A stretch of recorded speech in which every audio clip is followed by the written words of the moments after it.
Welcome to Sunrise Disco. I am your host, Linus, and I am joined by my two usual partners in crime, Chris and Nathan. And for the very first time, we have a guest on our episode. Welcome, Risa. Would you like to introduce yourself? Woohoo! Hi, everyone. My name is Risa. I don't know. It's hard to put a face to the name, but you'll probably see it on when it's posted on YouTube or anything like that. But I work closely in the comms team for St. Anthony of Padua. So for those of you who've emailed, you've probably received an email from me. Also working with the church task force in terms of reopening. Also a faith study leader. I don't know. Oh, also a lector. But yeah, I like working behind the scenes and just doing my best to support the parish in any way I can. Now, you're not just any faith studies leader. I've heard rumors that you're actually the leader of this so-called faith studies supergroup. Oh, I don't know. I guess because we tend to promote our group a lot, since I think it's truly a blessing for that group. Like I had a couple great ladies. For the first time we met, we just kind of jived right away. Yeah, I as much as I don't want to say this, but I'm really lucky and blessed that we were able to meet, and we completed the whole faith study series together from discovery till commission. Wow. Yeah. And then, yeah, it's interesting. Now we have Jackie, who's working closely in the parish. We were able to get Angel. She was able to join the last part too, because I think she completed the other studies. And then I'm sure a couple of you know Natalie, who's now a sister and in the US. So yeah, who knows? Whoa. Yeah. I'm not taking credit, but I mean, is it Sister Anne Therese, I think is their religious name? Right. Yeah, that's right. No, I'm not taking credit, but I mean, the Lord works in mysterious ways. Happy Easter, everyone, by the way. I guess for our dear viewers, because statistics are saying most of you are on YouTube, if you haven't figured it out yet, we are recording our episodes a couple weeks in advance. So this is actually our first recording session after Easter. So from a current events context standpoint, we were just coming out of Easter Sunday, so we had the anticipation of being able to celebrate the Easter season, the Easter Triduum together in person, and then we had that taken away from us. And then for Risa and myself, we worked very hard for 2 days to have it just get scrapped unceremoniously. Yep. Yeah, that was a super tough time. I remember that meeting everyone was like, all right, so what are we gonna do? Because and then just even like 2 days after that meeting, it all got scrapped. Hey. Mm-hmm. Yeah, Linus and I were excited. We're like ready to send out emails and stuff, and he's sending me lists, and then we're all like, oh, okay, I guess we're not doing anything anymore. Yeah. But yeah, so we have just had our first episode go live, and we are getting some feedback, but we don't really have any explicit questions. There is one that, I think it really only pertains to, I guess, maybe Nathan and maybe Risa. We had a comment in our email about the just announced Alpha for Married Couples program. So for those of you who aren't aware, Father Justin announced this during his Easter homily, that there's currently I think there's a current set of couples that are currently going through this program with the parish, and then they want to roll this out on a larger scale in the fall. So I guess Nathan or Risa, do you have any, are you part of this initial wave, or do you know anything about it? No, not particularly. I've received an invite from Angel, but I haven't proceeded since then. I did do another trial program, which Megan actually ran. It was also it's called Witness to Love, but I guess it's quite different from this marriage course. But yeah, how about you, Nathan? Yeah, well, I'm happen to be married to a woman who works at the Archdiocese and is a coordinator for marriage and family. So, yes, I'm very versed with the marriage course. And essentially, it's similar to Alpha in that you watch videos, obviously doing it over Zoom, as long as we're doing the COVID thing. And instead of having it done where you're kind of like in a group and have small groups, you do it as a couple, and you're and it's actually really in depth. It does bring up good discussion, healthy discussion, challenging but also productive conversations. If you're serious about improving your marriage or exploring your marriage, and yeah, it's really high quality stuff, and I'm really happy that we're going to be doing it at St. Anthony's. Nice. That does sound exciting. Does it make you want to get married sooner, Yeah, I was gonna Chris, so ask you can Chris. jump in? Any plans? Interesting question. Interesting question. I mean, yeah, marriage is always on the table. Hey, on the table is better than off the table. So That is true. That is very true. okay, so we, I guess to recap, we are very, very slowly going through the faith study. So I'm sure at some point, eventually, we will actually finish, but it will be several episodes away from now. When we last left off, we had finished the first 4 questions. We talked about the nature of relationships and how that pertains to that of God. We went over a couple of Bible passages, and these last 2 questions are really wrapping up this particular subset of the lesson. So, without any further ado, the question is, how could we relate to God, or how would we relate to God if we considered him as a person? And I'm going to change it up a little bit because I think we have the opportunity to really dive deeper into this question, which is, how did your relationship to God change when you realized that God was a person? Oh, Linus, that's spicy. I love it. Yeah, well, you know, Oh, you're a spicy man, Linus. I love it. I do like my flavors. So, yeah, I will. Let's pick on Raisa. You can go first, Raisa. Oh, I knew it. Ladies You're first. you're our honored guest. You know, people want to hear you. Ladies first. Thanks for being a gentleman, Linus. You know, whenever I would kind of not teach, but facilitate this discussion with my group, it's always like a good reminder, kind of like a refresher to me. Like, how is my relationship with the Lord? Am I seeing him as like a close personal friend? Like he's almost like physically there with me, or are there times where I kind of fall off that path and I kind of get distracted and forget about him? And to be quite frank, I find that my relationship has been a bit of both recently, but it's also improved a lot over time. And I find that how it's changed, especially as I've grown closer to the Lord, is that it's easier for me to come to him whenever I feel like it.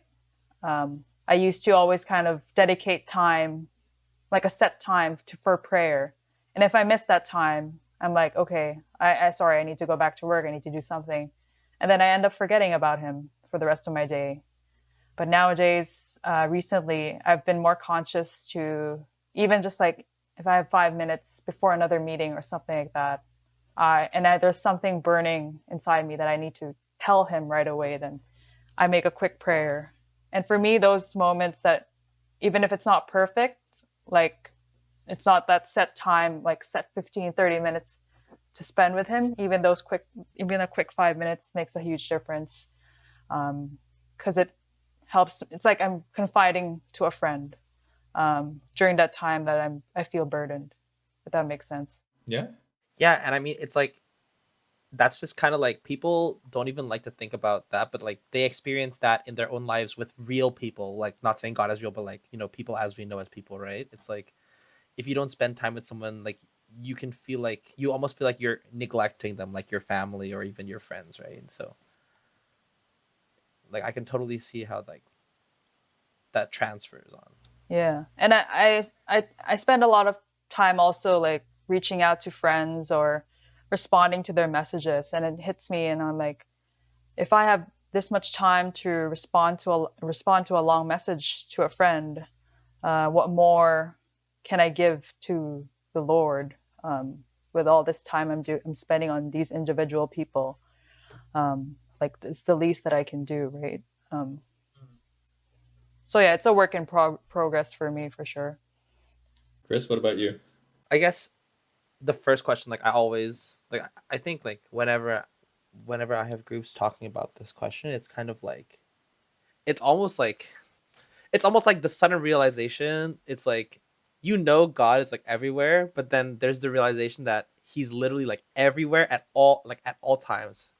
Like I would always tell him like, what if he was there with you when you were hanging out with your friends, right? If he was another friend, like you went to the bar with him and your friends, right? It's like would you act the same way around people? Would you be the same person you are if you knew that God was present in your life every day, right? And that's kind of like the conversation that I normally put forward when we're talking about this, right? Because I think for me especially, and I think the way you phrased the question when you change is like, how did it change? How did your view of Jesus change when you realized he was a person, right? And I think it's so crazy because once you like truly realize and feel that Jesus is a person, you suddenly start seeing kind of his influence in your everyday life.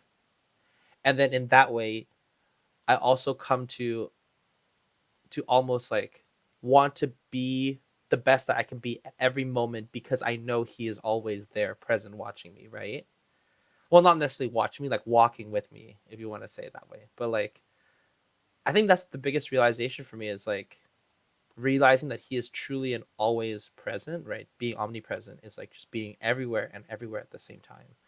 And I think that just like helps me as a person to be my best self because like for me it's like everyone knows that feeling where they kind of have to put on a good face and put on like a good showing because they're around people who they need to be good for, right? But when you come to the realization that Jesus is around you, like you are always going to be like you are always going to have to be held accountable to him because he's Jesus and he's always there, right? So that's where I was going with that, by the way.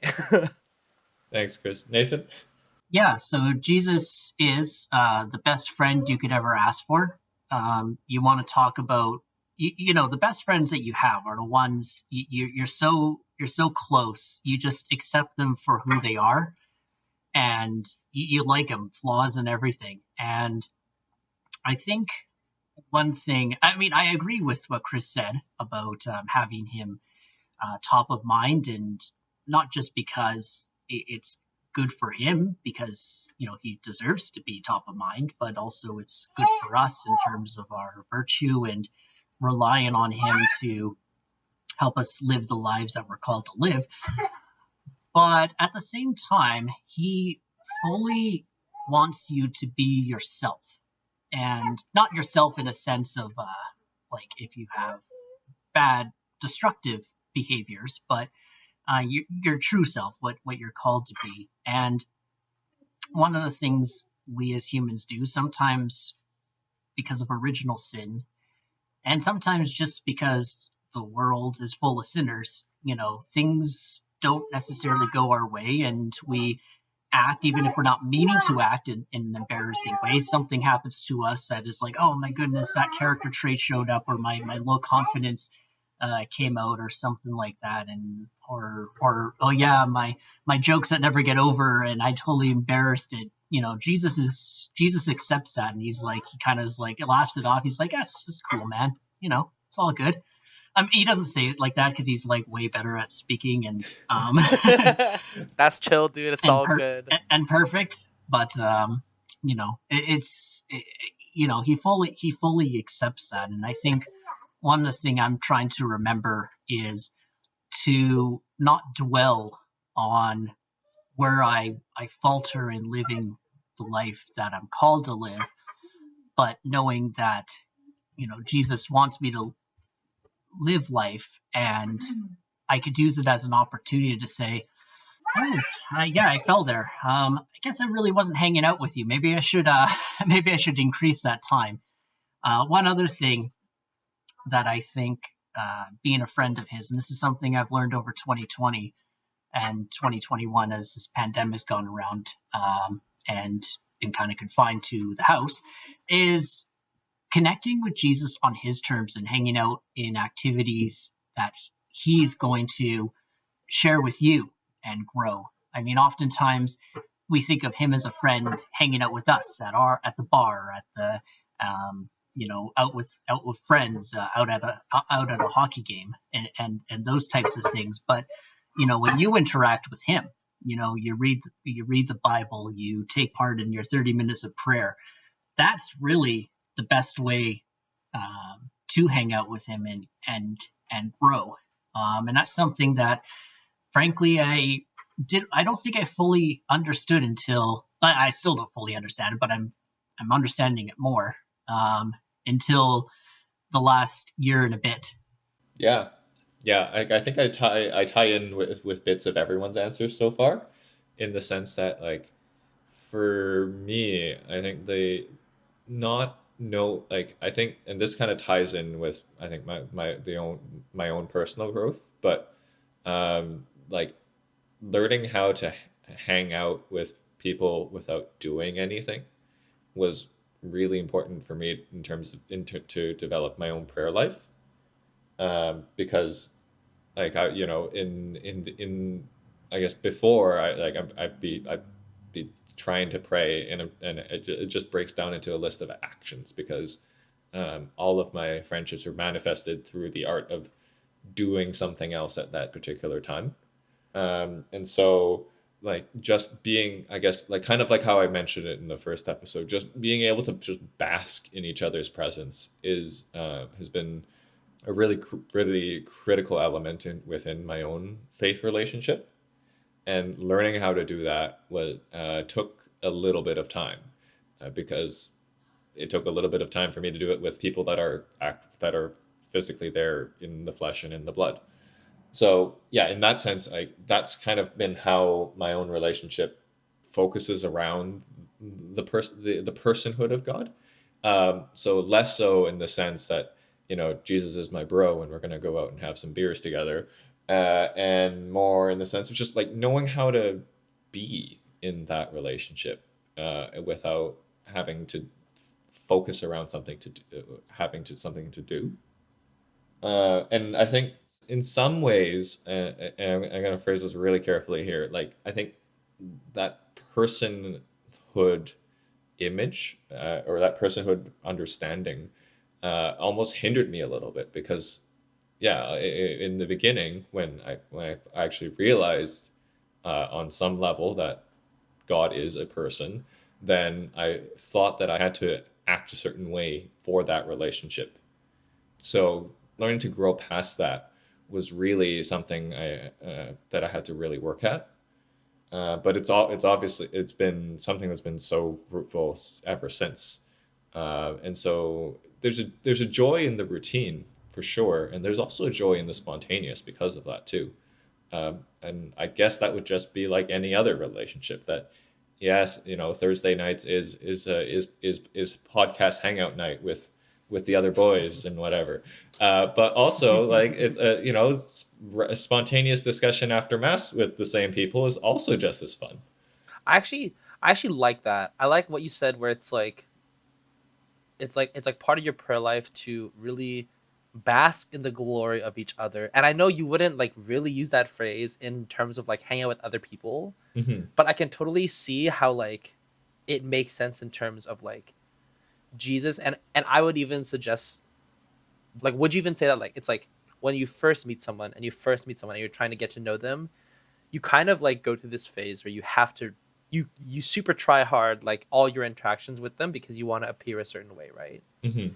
Versus like once you really cultivate a deep and meaningful relationship with them, whether if it's like friendship or anything, like suddenly you can start being more and more yourself, putting in less effort into what you're doing because they accept you for who you are. And the pinnacle of that would be your relationship with Jesus, right? Mm-hmm.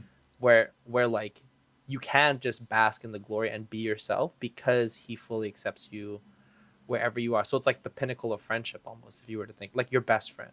Yeah. Yeah, like it, and like sometimes if there's a big social gathering, you don't really need to play a lot of, to do a lot to kind of feel like you're part of it. Sometimes it's okay to just, be the wallflower and soak it in a little bit, right? Because that's Yeah. just as fun, and you pick your moments to get in there. Yeah. I would say, like, to add to what Chris was saying too, like, I agree with what you're saying, Linus. Like, just rereading this question again and just how it's asking how you kind of compare your relationship to God as a, like, seeing him as, or Jesus as a close friend. You, like, for me, maybe I'm speaking, probably speaking for myself, but immediately you'll have that expectation or that standard of like, oh, okay, how do I actually treat my close friends? So you're immediately comparing that type of relationship to Jesus, how you would have that relationship with Jesus. And if it doesn't meet that expectation, you're kind of like, does that mean I'm not close to Jesus? Because it doesn't seem like that's how I treat him compared to my close friends in life, right? Like, so like what you were saying, Linus, like how your relationship with Jesus is different as you would treat like your other friends. And then again, kind of you start to realize like with each friendship that you have, it's also unique, right? Like you bond in different ways. So I guess it's just kind of adding a different layer of perspective to me right now. So Amen, Risa. Amen. Okay, anyone got their Bible out? just for the, I have the scripture with me. Yeah, Leader's Guide, right? Yeah, leader's guide. Oh, we all have it then. Well, but the thing is that the Leader's Guide is NRSV, right? Which is a weak translation. So here we go. And calling to him a child, he put him in the midst of them, and said, Truly I say to you, unless you turn and become like children, you will never enter the kingdom of heaven. So, how might we relate to God if we approached him with a childlike heart? I have some thoughts to say on this one, but I will save it for the end. All right, MC, call on someone. I saw that Risa unmuted herself, so I think she's Whoa. ready to go. Okay. No, I was gonna suggest why don't we go opposite. Linus, you can go first. Okay. No. My take is going to be controversial. I want, let's have a normal take in there first. All right, who wants to give the normal take? Nathan, please give a normal take. I would say, especially considering my unhappiness with the adults in the room in the world right now, and in the room, not this room. I think. Well, I think we're. Thank you. I was like, thanks, Nathan. Yeah, we're more childlike, which is good. Take that as you will. I'm talking about more people who are claimed to be the adults today. I think and a lot of them lack a faith and a hope and are very attached to this world. I think that they're stifled. I think that being an adult, well, can be a great adventure. I think we lose that sense of adventure. I think we lose that sense of awe of life. We get bogged down by the stuff around us, almost kind of that tree of knowledge of good and evil type of thing. It's like, you think you want to know it, but like how many times do you think to yourself, oh, remember when? And you enter age and it does not start with 2. And it's unless you were to, but single digits or just double digits in the teens. And you think back to that, and the reason is there's just so much, there's just so much wonder and the ability to have faith and to take in Jesus without really clouding complications. I don't know if this is going to make sense, but I'll say it anyway. I think we've bent ourselves, especially in the West, to this religion of science, and science is going to answer everything for us. There's a science in politics. There's a science um, to social order. There's a science to cure every single little disease that's out there, and we've lost our sense of faith. And I think we've become the extremes of what the worst of adults are, and that is someone that's trying to take so control of life away from God. And I think as a child, you don't really think about how things are taken care of for you. You don't think about why this or that works out. I mean, there's some children, unfortunately, that might have to think about those types of things if they have irresponsible parents. But for the most part, children don't think about how to pay the bills, how to do this. And not saying that you shouldn't take responsibility of those things at some point in your life. But I think there's something about abandoning yourself to faith. And sometimes the simple truth, the tried and true truths of your common sense, which God gives you, is actually better than trying to overthink everything and try to control things and trying to snuff out suffering and take upon things that just frankly leave up to God. I feel like we're just as adults now, we get so jaded with everything that's happening, especially in our world now, like with technology advancements and everything. There's just we have access to so much information, and a lot of this information can also be misleading. A lot of fake news, to the point you're just kind of like, where's the truth in all of this? It's just kind of like disheartening. There's just so many secrets, so many lies, which were probably really innocent from before when we were kids. Like, we were protected and shielded from all this crazy world that we live in, unfortunately. So yeah, like just comparing that to when we were, if you're a child, then it seems like your view would be almost like rainbows and butterflies and all that pretty stuff. But that's something that we could probably kind of benefit from nowadays too, versus just being really negative and jaded with what the world has to offer.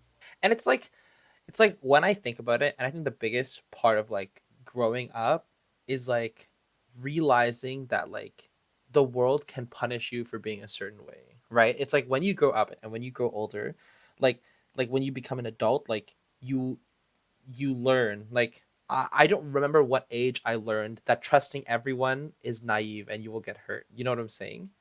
Like that is something that people don't do and are like not encouraged to do because they know that they'll get hurt, right?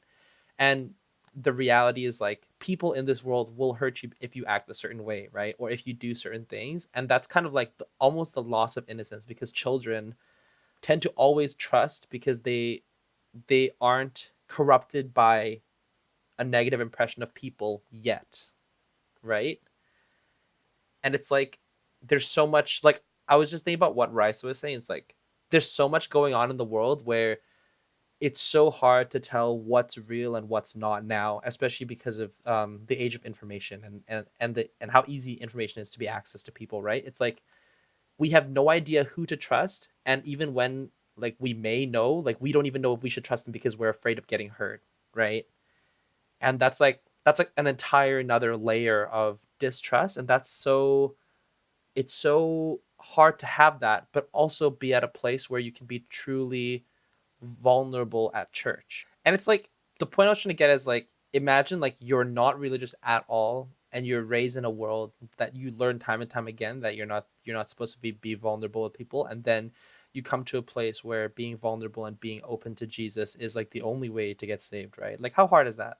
It's like so counterintuitive, so countercultural, and you're being asked to do it because you're being told that it's the only way for your soul to be saved, right? So just my Okay. thought. That's The three of you that's can the call me take. jaded for this, but I don't think this passage is telling us to look at children sentimentally. I think this passage is telling us to look at children realistically, in the sense that even children, through the way that they manifested as children, are still guided by the same, either I guess you can either call it like adult instincts as we are, in the sense of like trying to dominate or trying to attain what they want. If you ever see children on a playground, right, there's always an alpha in there. There's always somebody who's left on the outside, right? And so when they're in that kind of free form children built community of that particular moment, there's an outside, there's an inside, there's a pecking order to things, right? And if you ever listen to children's insults, they're usually hilarious because it's like they're so weak from our perspective, but they're pulling the darkest things that they can understand and throwing them at each other, right? So it'll be so my girlfriend did a stint as like an emergency substitute teacher, and she's telling me about some of these insults that these kids are hurling at each other nowadays, and it's like something along the lines of like, I hope you get cancer and die, or something like that, Wow. right? Like, Kids are Wow. savage nowadays. I know. That's what happened. What happened to your I ugly? feel like an angel. What happened? What happened to the simple and clean? You're ugly. I know. Like, what happened to that? You know? It's so like there's so the point that I'm trying to get here is not that the children today are worse than children of yesterday. The point that I'm trying to get across is that there's no more innocent than they are than we are. It's just that, but so like there's that kind of model of like, oh yeah, they're it's, of rainbows and unicorns and trusting everyone. It's I think it's an incomplete description of what of the truth that is trying to be unveiled to us here. Right? Because ultimately speaking, the reason why children act the way they do in relation to us is because they know that they are incapable of attaining what they want. And so they are totally dependent on somebody else to get them what they want. Somebody has to get the cookies from the top shelf for them, which means they have to ask for it instead of just grabbing one in between meetings, right? So in that perspective, right, there's the adulthood that's being contrasted here isn't the adulthood of people being jaded. It's the adulthood of people who think that they are capable of doing everything that they need to do. Because ultimately, with respect to God, we are children, right? So we have to be totally dependent on him and consent to acting like a child in that inability and need for help to get to attain the promises that Christ is offering us. Nathan, you've been quiet for a while. I need to pick on you. Yeah, no, I'm happy that we're opening up this chapter. Kind of going back to the first question about Jesus being your friend. And one of the things I was saying there was, being a friend with Jesus in ways that are things that, activities that he wants you to partake in with him, and not necessarily your activities, in that you become awestruck of Christ. And where it says here, where whoever shall accept such little child in my name accepts me. So like being a child of God, submitting yourself towards God, trusting him as the Father, and being a child kind of abandoned to him. Just such a great, it's such a wonderful thing that he allows us to have, because it just helps to it just helps freeze us up from this world, because if we don't abandon ourselves to God, at least in my life, I don't think I'd get through this pandemic right now if my faith was not in Christ. I mean, one of the things I'm really happy about Dr. Bonnie Henry is she's actually increased my faith indirectly by by acting in such a way that makes me question why are you persecuting our church? Why do your rules not make any sense to logic and reason? It's actually making me go, I can't understand this. I can't outthink this. I am so out of control. I'm enslaved. And I'm like, I don't want to be a slave to this world. And God's like, yeah, but you don't have to be a slave to me, but I'll be your father, and you can just let me be your father and not have to worry about all of this other stuff. It's a great thing when I'm down. And don't get me wrong. I mean, it's not like I get unhappy with how things are and I'm just like, oh, Jesus, it's so great that you're here. No. I'm ranting and raving and yelling at the TV after a press conference or something like that. But it brings me back. It keeps me going. It gives me hope that no matter where we're going in this post-pandemic world, God's there, God's in control, and really at the end of the day, all I have to do is serve him and follow him, and he's got really good advice for what I need to do. It's actually quite nice not having to think too much. I was just thinking, it's like the thing that comes to mind when I'm listening to like what Nathan's talking about, and like that whole thing where it's like we just have to let go. It's like that's kind of like the only, like, really the reason why being too busy is like not an excuse to not spend time with Jesus. You know what I'm saying? Like when I think about just letting go and letting God, let's go. It's like I'm thinking about all the times where I've heard myself say, or I've heard other people say, it's like, okay, I literally have so many things to do today, and I really just don't have time to do anything. Like I'm just like stressed about it all day. Whereas like you really have no excuse to not spend time with Jesus, because like you should be offering everything up to him, right? So by doing so, you would be letting go and freeing yourself to be with Jesus more. So it's like a catch-22, but like the good one where they're both good. I don't know what that's called. Is there even like a positive version of a catch-22? Catch negative 22. A catch negative 22. I like that. It's like where you just win twice. That'll be the name of our episode. Oh yeah. Catch negative 22. It's really about making time and fixing your priorities. There's always time for everything. You are your excuse. Yeah. Well, because it's like society today seems to praise people who are busy. Like whenever you hear someone say, I'm so busy, yeah, I have so much to do today, it kind of makes you feel good too, right? You're like, oh, almost like, oh, I'm important. Like I have so much stuff to do. But nowadays I really rephrase how I say it. Like I try to avoid that statement and just kind of say like, oh, I haven't made time to do this or that, or just kind of acknowledging that like it is my own doing that I haven't given priority to something more important. I was going to ask one more question or point of discussion. Yeah, go for it. In just the time that we feel, and maybe I'm the only one that feels this way, I do feel a bit captive in our world right now, in the way we're going.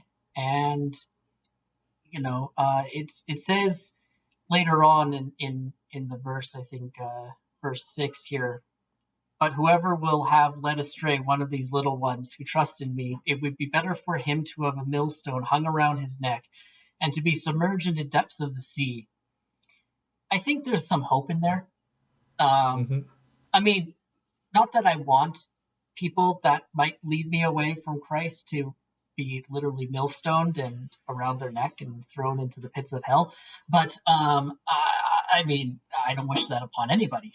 But at the same time, knowing that how to suffer well, I think, is something that we have an opportunity as a church talk more about that. I don't think we don't embrace the suffering and the joys of the suffering, and the joys being that being close to Jesus, being children of Christ, is something that allows us to not dwell in our suffering, especially if we're being persecuted against our and we're doing the right things, or the challenges against us are not of our doing. It's kind of like you can really let that be with God. It's just something that I've reflected upon with a lot of questions that I have with things that are going on right now, and wondering about like things like vaccine safety, or just generally uncomfortable with a lot of the things that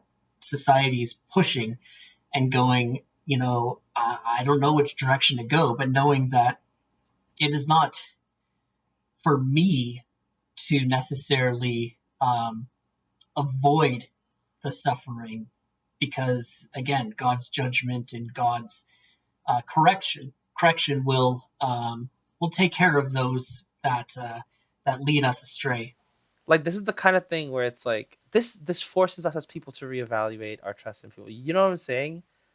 Like, it's like the reality is that the concupiscence of humans is affecting our own ability to be childlike in front of Jesus, right? Because as we get older, we experience more and more the reality of this concupiscence, right? Like how pertinent we are to sin, how much we are pushed towards it, that we can never truly feel safe, right?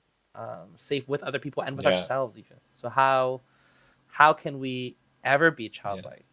Yeah, like one of my favorite readings in the Easter Vigil. I mean, they're all good because it's the Easter Vigil, but Nathan's favorite part of Lent, the Easter Vigil. Yes, Nathan's favorite part of Lent is the Easter Vigil.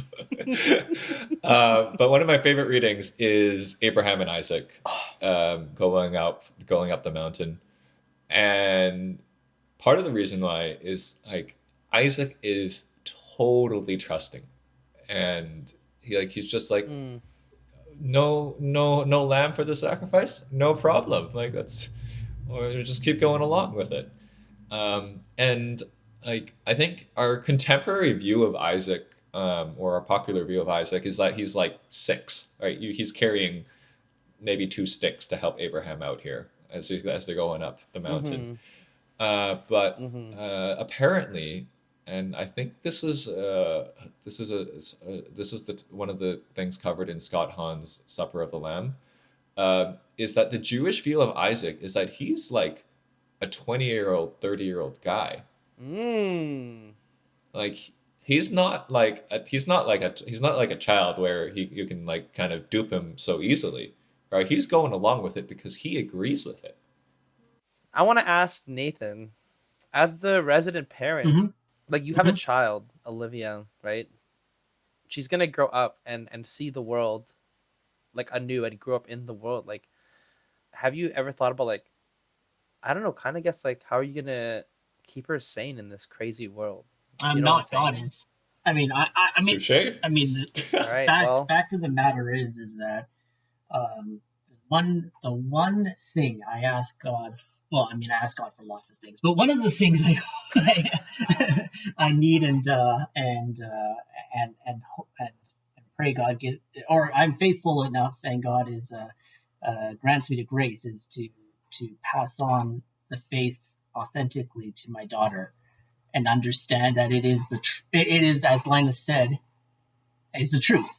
It just is the truth, and that is your cornerstone. That is where you put things. I hope that Megan and I can do. We show that to her, and we're not hypocritical, and we're not, and we don't lead her astray. But that is the one thing I wish for my daughter to have, because that's it. Like, I mean, it doesn't matter what era she's in. If she's got that, then we're golden. Like, I couldn't care less. I mean, I obviously care that she achieves and does good things and lives up to her potential. But like, doesn't matter what she does in life if she's got her faith and has that close relationship with the God and has happiness in him. That's really all I care for.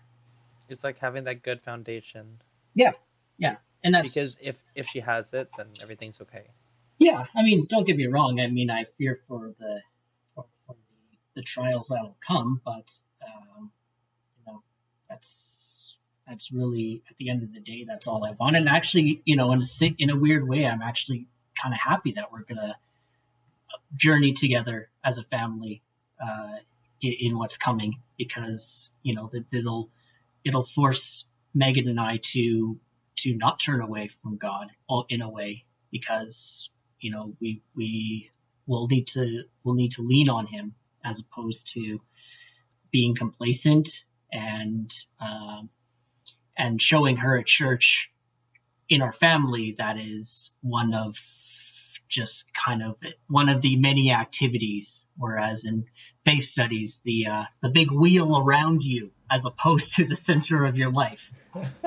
Spoiler alert, by the way. Oh no, we're not even at that chapter. Cut it out. It's gonna come up in 20 episodes. It's fine. We're a year in, lesson 3. It's okay. Well, going back to Nathan's point, I think that there's a degree of Nathan, he's got a childlike trust in his child, as it were,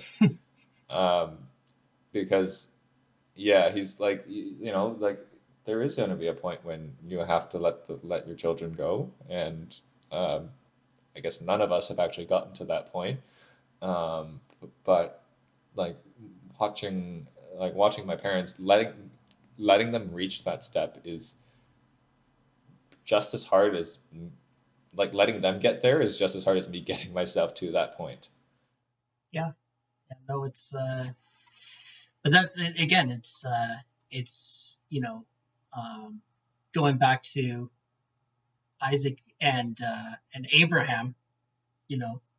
Abraham trusts in his father, God, to offer his own son, and what does God do? He ups him more than loving God more than Isaac, because killing your son is not really a loving thing to do, but do it out of love for God. It just shows you that you're actually loving your children more, because God will give them so much more than we could ever give, and so that is the faith that I want her to have. Mm-hmm. I mean, God stops Abraham from offering his son so he can offer his own, but yeah, that too. Yeah. So yeah, I mean, he really outdoes the him. awesome part. Yeah. He's like, I'll show you an offering. All right. Yeah. Anyways, thank you, Raisa, for joining us. Thanks for having me. We hope that you had a good time. Oh yes, I did. You were a little bit nervous this morning. This turned out how you were expecting? I think so. I mean, when you said it was going to be just like a sort of like a casual conversation, I was like, yeah, I can do that. So yeah, it was nice. I mean, it's a really, it's not every day you get into these deep, insightful conversations during your week. So I really appreciate that, and I'm very thankful that you have me guest on your show. Yeah, would you like to come back sometime once we get super popular and have a huge audience? Like Joe Rogan famous? Oh yeah, totally. Oh yeah, totally, sure. Welcoming our 100th guest, wow. Elon Musk. Yeah. You're gonna have very interesting conversations with him. Yeah. I was hoping more for like Pope Benedict or something like that for our 100th guest. Oh yes. Oh, we got to grow the podcast soon, because he's not the best of health, but I'm very in favor of Pope Benedict. My Pope. Oh yeah, that's a good point. 100 episodes can be 2 years from now. Thank you everyone for joining us. We hope that you will see us next time. And yeah, I've been Linus. I've been joined by Chris and Nathan and Raisa for this episode, and we hope to see you on next time. Thanks everyone. Thanks Bye. everyone. Thanks everyone. Bye. Thanks for listening to Sunrise Disco. If you enjoyed this episode and you'd like to help support us, please share it with others. You can post about it on your social media or drop a review or rating below. Got questions or want to chat about something brought up this past episode? You can reach us at sunrisedisco.sapv@gmail.com. To catch all the latest from us, make sure you click that follow or subscribe button on your favorite podcast platform. Thanks again. God bless you, and we'll catch you next time.